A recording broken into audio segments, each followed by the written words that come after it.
Hi there, this is Eli with Fortress Security Store, and this is our pet immune motion detector for the SO2 and GSM system.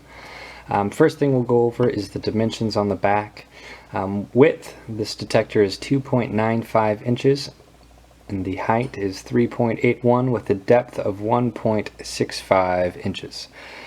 Inside this box we'll have the motion detector, of course, and it also comes with some mounting hardware, and a 9-volt battery is included. So let's go ahead and open this box up, pull out the contents here. This is the detector, of course, itself. We'll lay that aside for now. This pamphlet that comes with the device is not garbage, and there's actually a lot of really useful information on here. It goes over the specifications for the detector, the viewing radius, the jumper settings, what everything is on the inside of the detector here, and we'll go over that a bit more later on. Let's go ahead and take this bag off here. Here is the detector. First thing we'll go over is turning it on. So on the top here is the on-off switch. I'll flip it on. You'll notice at first that the red light will start flashing about once every second or so. And that will happen for about 15 seconds, and then this light will flash quickly about 5 times. Once that happens, it'll be either ready to be used, to be triggered to set your alarm off, or if you haven't have this programmed yet, you'll be able to program it after that. But when you get this with your system, it will come pre-programmed for you. If you bought this as an additional accessory, then you'll need to program it. And right there you just saw that red light flashed. So this is now able to be triggered. You just saw it light up right there. Now in order to program it, all you need to do is press this code button right here on the top. You'll need, it's indented in there, so you can't quite get to it with your finger. So just grab a pen or something and you'll be able to depress that button. As far as mounting this detector goes, we have these 3 mounting pieces, the first of which will get screwed onto your wall with these screws that we have provided you. This second piece, this ball joint here, pops into this, and this other one slides onto the back of the motion detector right here, slides down into place. This other piece right here will pop on, if I can do it for you. Here we go. And this just enables you can pivot it around whichever angle you want it. You can have it upside down, doesn't really matter.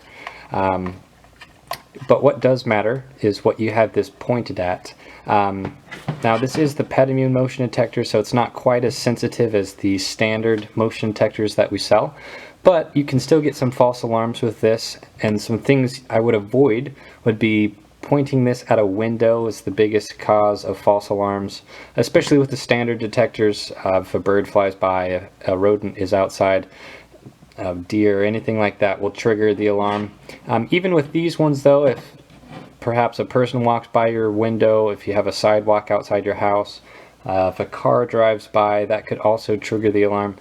These are passive infrared, so if they see anything with the heat signature move, that's what triggers these. Now, these are calibrated to not detect up to a 50-pound animal. So, and really it has nothing to do with the weight, it's just how big that size is. So it's got sort of a safe zone that it doesn't detect in.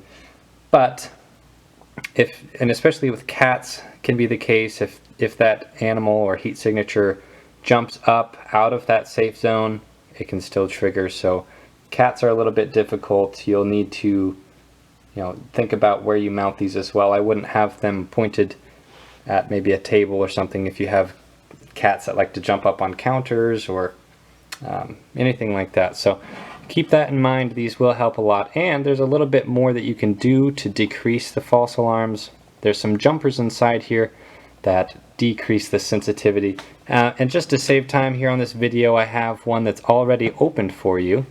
And to get inside here, what you need to do is take a screwdriver, and on the side here, I usually like to start right in front of this corner here.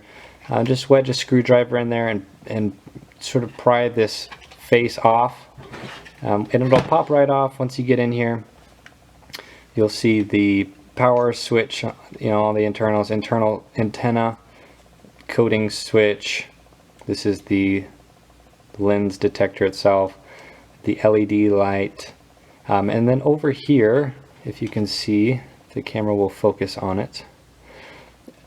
Right here is the jumpers that adjust the sensitivity, and there's a little plastic right here, if you can see, a little plastic guy that connects the two pins together, and you'll need to adjust those, and you can move them around to make the device more sensitive or less sensitive depending what you need. And also, while we're in here talking about the LED lights, the battery life, you'll notice, or you did notice, that this red light would light up when the detector is triggered by movement. But there's also another light that's inside that's yellow, sort of an amber color, and this lens will light up yellow when the battery is going dead.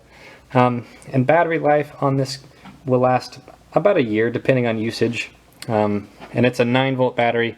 You can get those at really any electronic store, pretty much any store anywhere, grocery stores, that kind of thing. 9-volt batteries, just on the, take this back plate off, you can get right in there.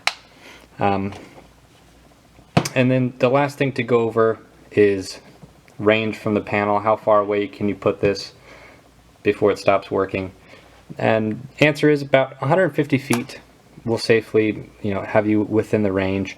Unobstructed, you can get 250 feet out of this, but through walls and everything, it's usually about 150 feet. Now, if you do need more range than that, we do sell a signal booster on our website, and that'll get you closer to 500 feet or so.